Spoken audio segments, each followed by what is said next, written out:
They stood before a marble tomb, handing him a death certificate signed in black ink. The fever took her. "Your Grace," her father wept. For 5 years, the Duke mourned his only love, until one rainy evening, he looked down and saw his dead fiancée scrubbing his library floor. The year was 1882, and London was a city of two distinct faces, the glittering ballrooms of Mayfair and the soot-choked alleys that lay hidden just out of sight. Arthur Sterling, the Duke of Harrington, belonged entirely to the former. At 28, he was a man of formidable wealth and quiet authority, possessing a handsome, sharp-angled face that rarely offered a smile to the sycophants of high society. He was the most sought-after bachelor in England, yet his heart had already been quietly, irrevocably claimed. Her name was Elara Whitmore. Elara was not the diamond of the season. She was the eldest daughter of Lord Richard Whitmore, a man whose aristocratic title barely masked his crippling gambling debts. While her younger half-sister, Seraphina, paraded in silks from Paris, Elara was relegated to the shadows of the Whitmore estate, wearing mended muslin and spending her days in the conservatory. It was there, among the damp scent of orchids and ferns, that Arthur had first found her. He had ducked into the glass house to escape a suffocating society gala, only to find a girl with ink on her fingertips, sketching a blooming nightshade. Their romance was a secret forged in stolen moments. Arthur found himself captivated by her sharp wit, her gentle resilience, and the profound sadness in her hazel eyes. Within 6 months, he had secretly proposed, pressing a family heirloom, a ring of braided gold and sapphire, into her palm beneath the ancient oak of Hyde Park.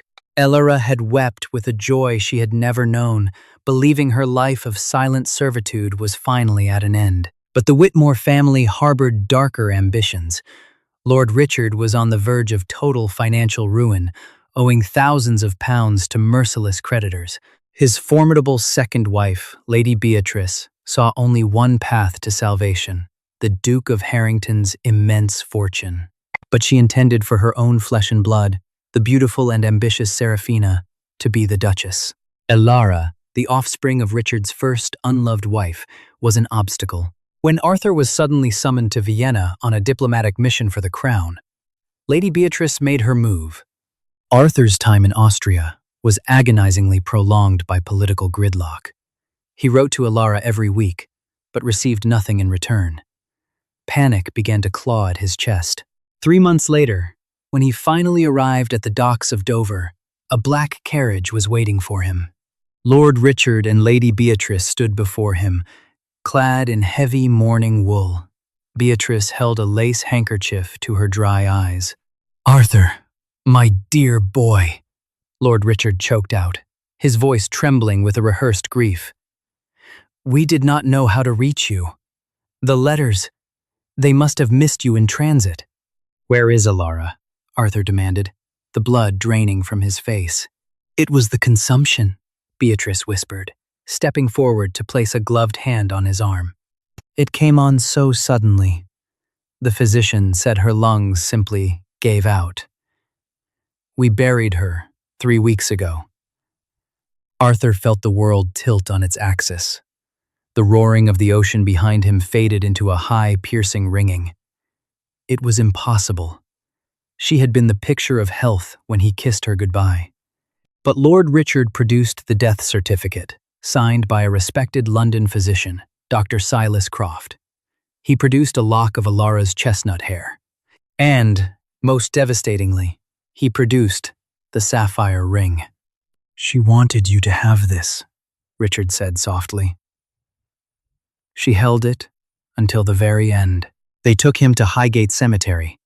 The marble headstone was pristine, the earth beneath it freshly settled. Elara Whitmore, beloved daughter.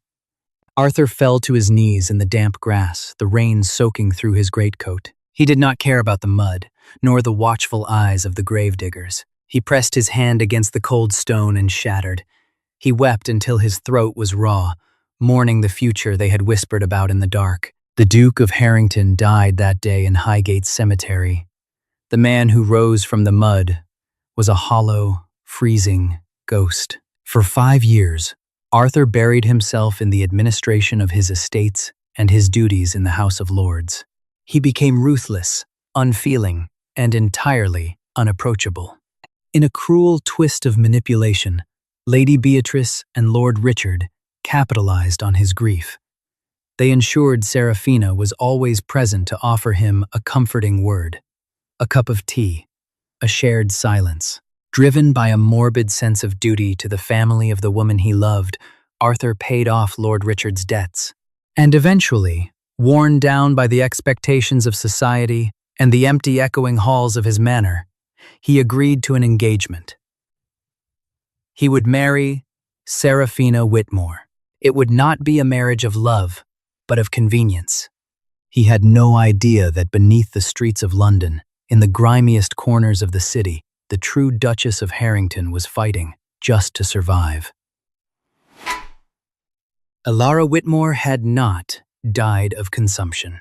On the night Arthur's ship sailed for Vienna, Elara was drugged with laudanum, bound, and dragged from her bed. She awoke miles away from London, in a bleak, stone-walled institution in the moors of Yorkshire, the Blackwood Asylum for the Destitute. Lady Beatrice had paid the corrupt warden a small fortune to keep Elara locked away under the name Mary Abbott. When Elara screamed her true identity, they punished her. But the physical abuse paled in comparison to the psychological poison Beatrice had planted before Elara was taken away.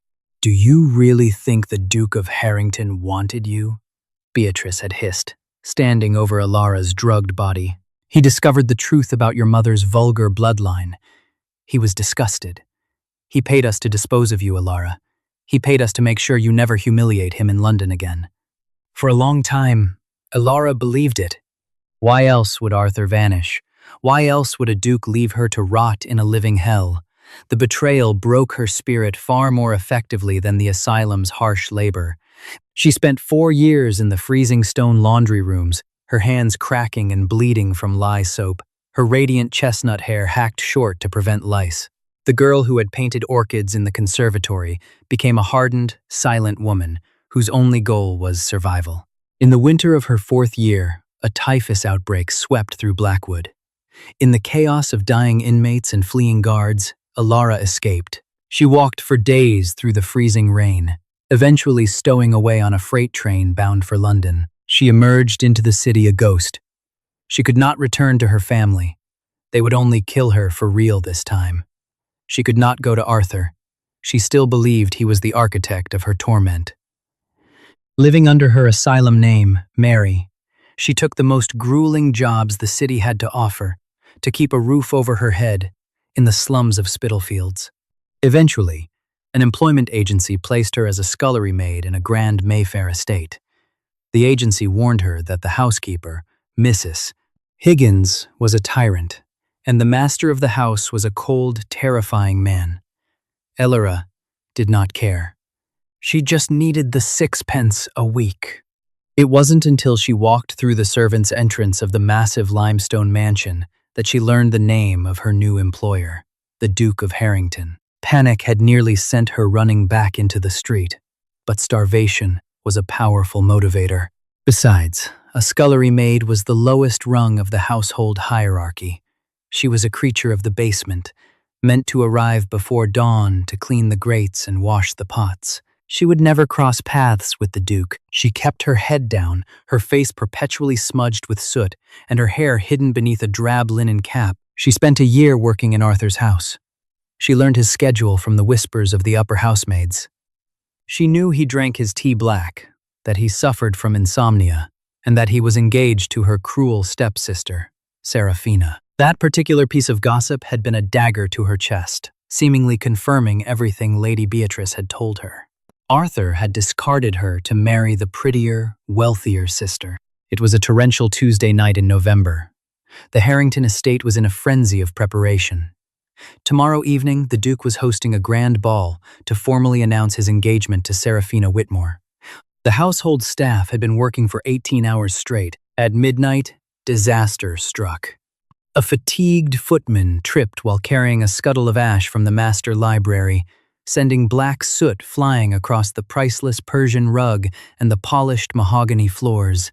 Mrs. Higgins, frantic that the Duke might return from his club at any moment, rushed down to the kitchens. "You!" she snapped, pointing a trembling finger at Alara, who was scrubbing copper pans at the sink. "Mary! Get a bucket of hot water, vinegar, and a scrub brush. Upstairs to the master library. Now, and do not let his grace see you if he returns."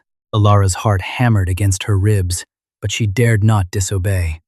She gathered her supplies and climbed the back stairs, her knees aching, her rough hands trembling.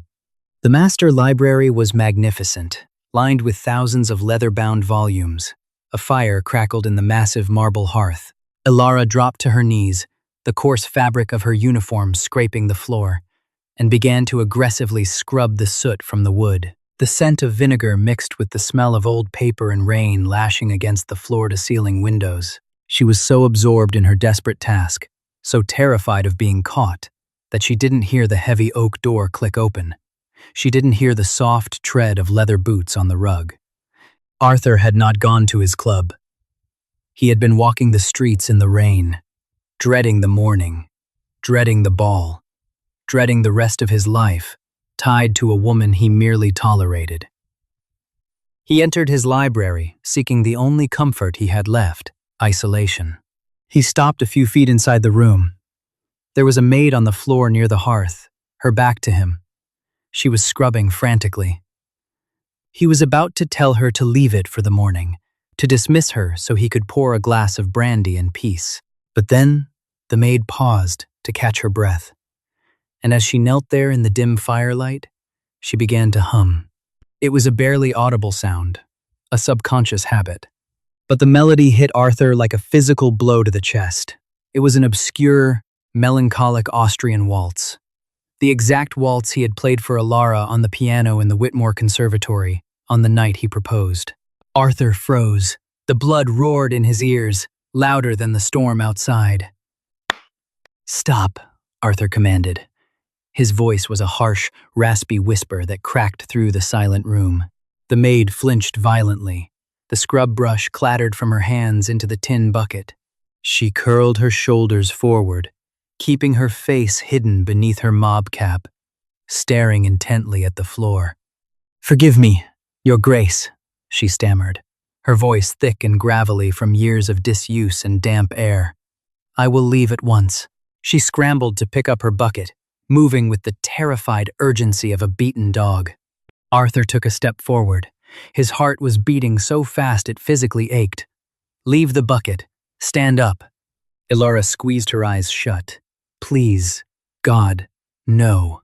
She slowly pushed herself to her feet, her gaze fixed firmly on his muddy leather boots. She was shaking like a leaf in a gale. "Look at me," Arthur ordered, his voice trembling now. "Your Grace, I am not fit to—" "I said, look at me." The desperation in his tone forced her head up. The flickering firelight caught the angles of her face. It was thinner now, gaunt and pale. There was a faint, faded scar crossing her left cheekbone. Her hands were red, blistered, and ruined. But her eyes, those wide, startled hazel eyes, were exactly as they had been 5 years ago. Arthur stopped breathing. The brandy decanter he hadn't realized he was holding slipped from his fingers, shattering against the floorboards. Amber, liquid, and crystal shards scattered across the rug. Neither of them moved. "Alara?" he whispered, the name tearing from his throat like a prayer he was terrified to say aloud. Alara took a step back, hitting the edge of the heavy mahogany desk. Panic overwhelmed her. This was the man who had ordered her discarded. This was the man who had thrown her to the wolves. "My name is Mary, Your Grace," she lied, her voice breaking. She tried to dart past him toward the servant's door, but Arthur was faster. He closed the distance between them in 2 massive strides, his large hands catching her by the shoulders. He didn't care about the soot on her apron or the smell of vinegar. He gripped her as if she were an apparition about to vanish into mist. "Alara," he gasped, his thumbs brushing against her trembling collarbones. Tears, hot and fast, welled in his eyes, spilling over his lashes. "You're dead! I buried you!" I held your coffin. Let me go, Alara cried out, thrashing against his grip, tears of anger and terror finally breaking free. Haven't you done enough? You sent me away. You paid them to lock me in the dark. Now let me go. Arthur froze, his grip loosening just enough for her to rip herself away. He stared at her, his face a mask of absolute horrifying confusion. I sent you away? He repeated, his voice dropping to a dangerous, terrifyingly quiet register. Alara, what did they do to you? The grand clock in the hallway chimed 1 a.m, but inside the library, time had entirely ceased to exist. Arthur stared at the frail, trembling woman backed against his desk. The sheer weight of her accusation that he had orchestrated her torment felt like a physical blade twisting between his ribs. For 5 years, he had lived with a hollow, agonizing guilt that he had not been by her side when the fever took her. Now, a far darker reality was blooming in the space between them. Alara, Arthur said, his voice breaking as he raised his hands slowly, palms open, as one might approach a frightened wild animal. I swear to you on my life, on my soul, I did not send you away. They told me you were dead. Alara shook her head frantically, pressing her ruined hands over her ears. No, Lady Beatrice said. She told me you discovered the truth about my mother, that you were disgusted. You paid them to take me to Yorkshire, to Blackwood. The name of the notorious Northern Asylum hit Arthur like a bullet. Blackwood, a bleak, God-forsaken stone fortress, known for housing the forgotten and the damned. The thought of Alara, gentle, brilliant Alara, who painted orchids and spoke softly to the garden hounds locked in that hell for years, made a wave of nausea wash over him. Do not move, Arthur commanded softly. He turned his back to her, moving swiftly to the heavy iron safe concealed behind a portrait of his grandfather. His hands shook violently as he spun the dial. He pulled open the heavy steel door and retrieved a small, velvet-lined mahogany box. He walked back to her and dropped to his knees, right there on the soot-stained Persian rug, entirely uncaring of his tailored evening clothes. He set the open box on the floor at her feet. Alara's breath hitched in her throat. She slowly lowered her hands from her ears, her wide hazel eyes dropping to the velvet. Inside lay a piece of heavy parchment, signed in black ink. Beside it rested a lock of chestnut hair tied with a black ribbon, and resting in the center, gleaming in the firelight, was the braided gold and sapphire ring he had slipped onto her finger beneath the oak tree in Hyde Park. I returned from Vienna to a black carriage at the docks, Arthur whispered, the tears he had held back for half a decade finally spilling down his aristocratic face. Your father wept. Beatrice held a handkerchief to her eyes. They handed me this death certificate, signed by Dr. Silas Croft. They said a sudden consumption took you. They took me to Highgate Cemetery, Alara. I paid for the marble headstone. I stood in the mud and watched the rain fall on your grave. Alara stared at the sapphire ring. Her chest heaved as the rigid walls she had built around her sanity began to crumble. She reached out with a trembling, blistered hand, picking up the ring. It felt heavy. It felt real. They told me. Alara choked on a sob, her knees giving out. She collapsed onto the floor in front of him, the rough linen of her maid's uniform pooling around her. They told me you hated me. Arthur reached out, his hands hovering for a second before he gently, reverently, pulled her into his arms. She flinched initially, anticipating a blow, a harsh word, the only currencies she had known for 5 years. But Arthur merely buried his face in her chopped, uneven hair, holding her as if the devil himself was trying to pull her away. He did not care about the soot, the smell of cheap lye soap, or the grime. He was holding his heart, returned from the grave. Tell me everything, he pleaded into the crown of her head. Tell me every single thing they did to you. For the next 2 hours, the Duke of Harrington sat on the floor of his library, holding a scullery maid, and listened to a horror story. Alara spoke in a detached, broken whisper of the night she was drugged with laudanum. She spoke of the brutal carriage ride north, of arriving at Blackwood Asylum for the destitute. She mentioned the cruel warden, Mr. Josiah Gordon, who beat her when she claimed she was the daughter of a lord. She spoke of the freezing laundry vats, the cracked skin, the starvation, and finally, the horrific typhus outbreak of 1881 that had allowed her to slip away into the night. With every word Alara spoke, the grief inside Arthur burned away, replaced by a cold, terrifying, and absolute rage. It was a dark, venomous fury that settled deep in his marrow. The Whitmores had not just stolen the woman he loved, they had tortured her for profit. They had extorted him to pay their debts while leaving her to rot in Yorkshire. And tomorrow night, they expected him to smile and place a diamond on Seraphina's finger. "Alara," Arthur said, his voice dropping to a low, deadly timbre. He gently tilted her chin up, forcing her to look at him. "You are never going back to the dark. I am going to tear their world apart piece by piece, and I am going to make them bleed for every second you suffered." He stood up, pulling her gently to her feet. He strode to the bell pull and yanked it violently. Within minutes, his most trusted valet, Thomas, rushed into the room, hastily tying his robe, expecting a fire. Instead, Thomas stopped dead in his tracks, staring at his master holding a soot-covered maid. "Thomas," Arthur's voice was like cracked ice. "Wake Mrs. Higgins. Tell her to prepare the Duchess's suite immediately. Draw a hot bath. Then, send a carriage for Dr. Henry Arbuthnot.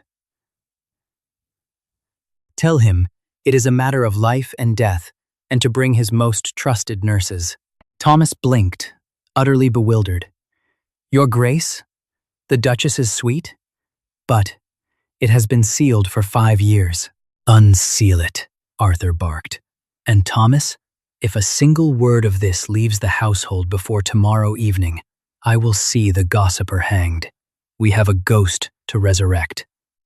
The following evening, the Mayfair estate of the Duke of Harrington was a blinding beacon of London high society.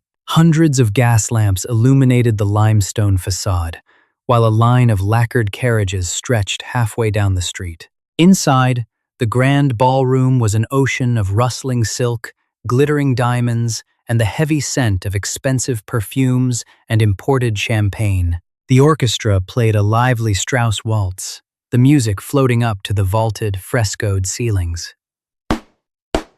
The elite of London had gathered to witness the social event of the season, the formal engagement of the aloof, untouchable Duke of Harrington to the beautiful Seraphina Whitmore. Standing near the grand staircase, Lady Beatrice and Lord Richard held court.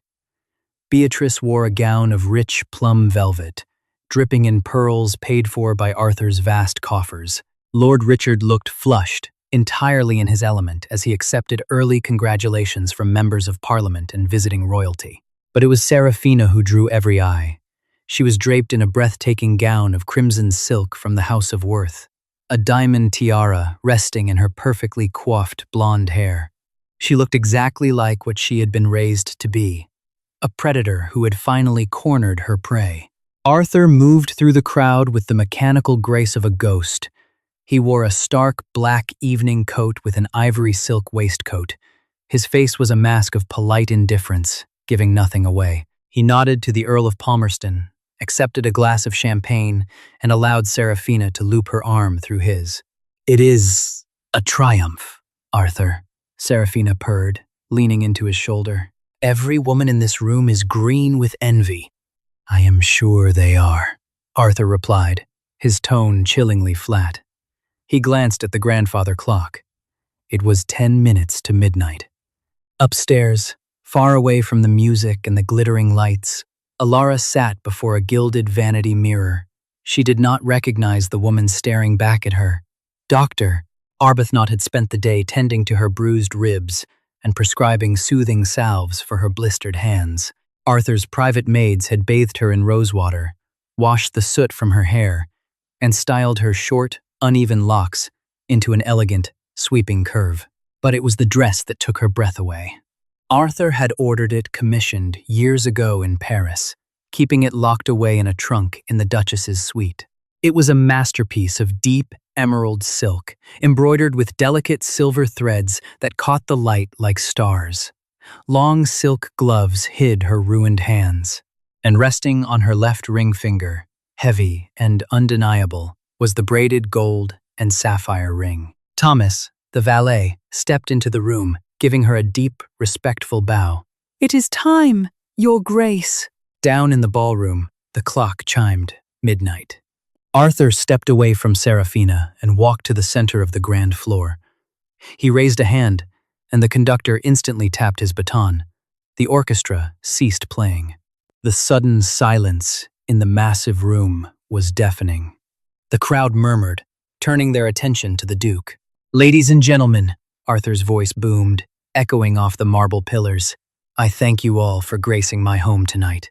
You are here expecting an announcement of a union between the Harrington and Whitmore families." A smattering of polite applause rippled through the crowd. Lady Beatrice smiled brightly, nudging Lord Richard. "However," Arthur continued, his eyes locking onto Beatrice with the intensity of a predator, "before we speak of the future, we must address the past. 5 years ago, I suffered a grave loss. I was told my beloved fiancée, Ilara Whitmore, had perished from a sudden consumption. I was handed a death certificate. I paid for a marble tomb in Highgate Cemetery." The crowd shifted uncomfortably. It was incredibly poor form to bring up a dead fiancé at an engagement party for her sister. Serafina's smile faltered, a flicker of irritation crossing her painted features. "Arthur, darling, whatever are you doing?" she whispered loudly. Arthur ignored her. He snapped his fingers. The heavy mahogany doors of the ballroom slammed shut.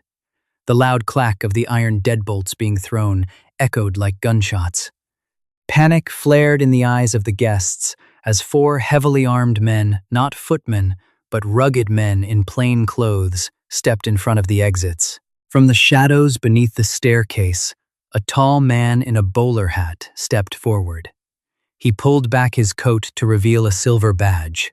"Inspector William Jenkins of Scotland Yard," the man announced loudly. The ballroom erupted into shocked gasps. Lord Richard dropped his champagne flute.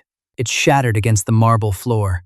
Lady Beatrice went entirely pale, her hand flying to her throat. "Inspector Jenkins and his men have had a very busy day," Arthur said, his voice now devoid of any aristocratic politeness. It was raw, dangerous, and loud. "They took a trip to a public house in Cheapside, where they apprehended a man named Dr. Silas Croft." At the mention of the doctor's name, Lord Richard let out a strangled, wheezing sound and grabbed a pillar for support. Another set of doors opened. 2 enormous police officers dragged a disheveled, terrified man into the light. He was bruised, smelling of cheap gin, and weeping openly. "Dr. Croft," Arthur stepped toward the trembling physician. "Would you care to repeat to my guests what you told Inspector Jenkins in the interrogation room this afternoon?" "I'm sorry, I'm so sorry," Croft wailed, falling to his knees on the polished floor. "She paid me! Lady Beatrice Whitmore! She gave me £500 to forge the death certificate. There was no consumption. There was no body." Pandemonium broke out. Women shrieked, fanning themselves. Men shouted in outrage. Serafina backed away from Arthur, her eyes wide with uncomprehending horror. "Lies!" Lady Beatrice screamed, her voice shrill and hysterical. She pointed a trembling, gem-encrusted finger at the doctor. "This man is a drunken lunatic. My stepdaughter died. We buried her! How dare you, Arthur? How dare you insult my family with this madness?" Arthur turned his back on Beatrice, slowly walking toward the grand, sweeping staircase. He stopped at the bottom step and looked up into the shadows of the second-floor landing. "You are right, Beatrice," Arthur said quietly, though his voice carried over the din of the panicked crowd. "You did bury her. You buried her alive in the stone walls of Blackwood Asylum under a false name, where she suffered the tortures of the damned while you sat in my parlor and drank my tea." Arthur extended his hand upward. "But graves cannot hold the innocent forever." From the shadows of the landing, a figure emerged into the glow of the gas lamps. The ballroom fell into a silence so absolute, so suffocating, that the only sound was the rustle of emerald silk against marble stairs. Alara descended slowly, her hand resting lightly on the banister. She held her head high, the silver threads of her gown catching the light. The faint, faded scar on her cheekbone was visible, a testament to her survival, but her hazel eyes were steady, burning with a quiet, undeniable strength. She reached the bottom of the stairs and placed her gloved hand into Arthur's waiting palm. He kissed her knuckles, his eyes never leaving hers. A woman in the front row screamed and promptly fainted into her husband's arms. "Ghosts," Lord Palmerston whispered in horror, crossing himself. Serafina let out a guttural, animalistic shriek. "No! It's a trick! She's dead! She's dead!" She lunged forward, her hands curled into claws, aiming for Alara's face. Arthur stepped neatly between them, catching Serafina by the wrists and throwing her roughly back into the arms of Inspector Jenkins. "Take them," Arthur ordered coldly, his eyes sweeping over the shivering, terrified Whitmore family. "Arrest Lord Richard and Lady Beatrice for fraud, extortion, kidnapping, and the false imprisonment of the future Duchess of Harrington. And take the sister for complicity." "You cannot do this!" Beatrice howled as the police officers descended upon them, grabbing her arms and dragging her toward the heavy doors. She thrashed wildly, her pearl necklace breaking and scattering across the floor like teeth. "I am a lady! I am a lady!" "You are nothing," Alara spoke for the first time. Her voice was not the gravelly whisper of a maid, but clear, sharp, and ringing, with the authority of the estate's true mistress. "You are ghosts now, just as you made me." The police dragged the screaming Whitmores from the ballroom, leaving a stunned, breathless crowd in their wake. Arthur turned his back on the high society elites, entirely uncaring of their shock or their gossip. He looked down at the woman standing beside him in emerald silk, the sapphire ring gleaming on her finger. He smiled, a genuine, breathtaking smile that chased away 5 years of winter. The Duke of Harrington pulled his Duchess into his arms and kissed her, right there in the center of the ballroom, as the doors slammed shut on their past forever. The morning after the grand ball, the streets of London practically hummed with the electric current of scandal. The Times dedicated its entire front page to the resurrection of Mayfair, while the high society gossips who had previously fawned over Lady Beatrice now mercilessly tore her reputation to shreds over morning tea. Justice, fueled by the limitless wealth and unyielding fury of the Duke of Harrington, was swift and absolute. There was no leniency for the Whitmores. The trial was a brief, humiliating spectacle. Inspector Jenkins presented the forged death certificate, the financial records proving extortion, and the damning testimony of Dr. Silas Croft. Lord Richard and Lady Beatrice were stripped of their titles and sentenced to 20 years of hard labor in an overseas penal colony, a far harsher reality than the damp walls of Blackwood Asylum. Serafina, though narrowly escaping the colony, was left utterly destitute. With her reputation ruined and her family's assets seized to repay Arthur, the former diamond of the season found herself securing a grueling, poorly paid position in a northern textile mill.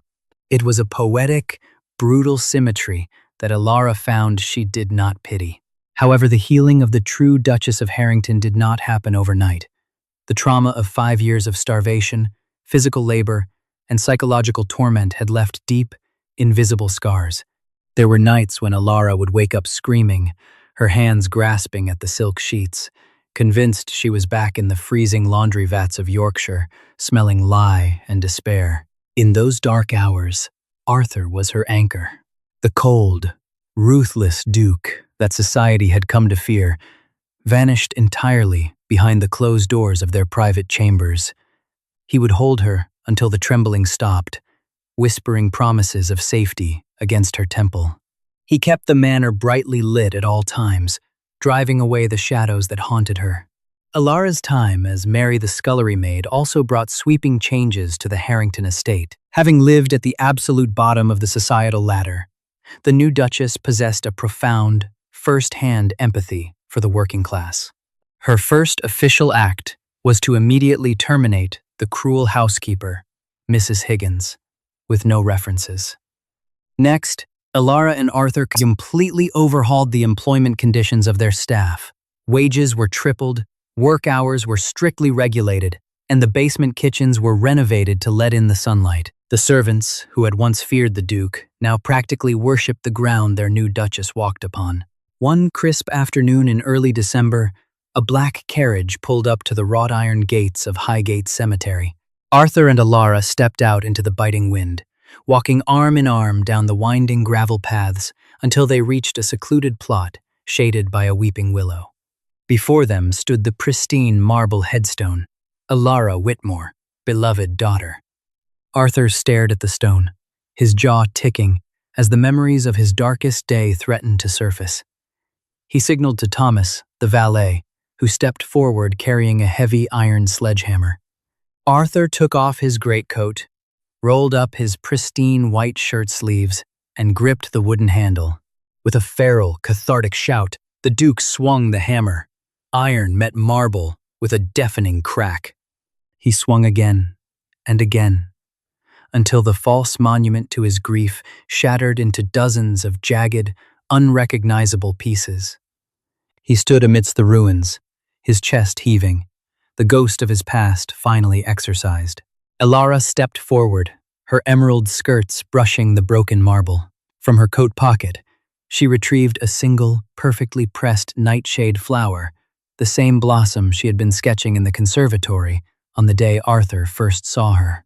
She dropped it onto the ruined stone, a final, silent farewell to the girl who had died so the Duchess could live.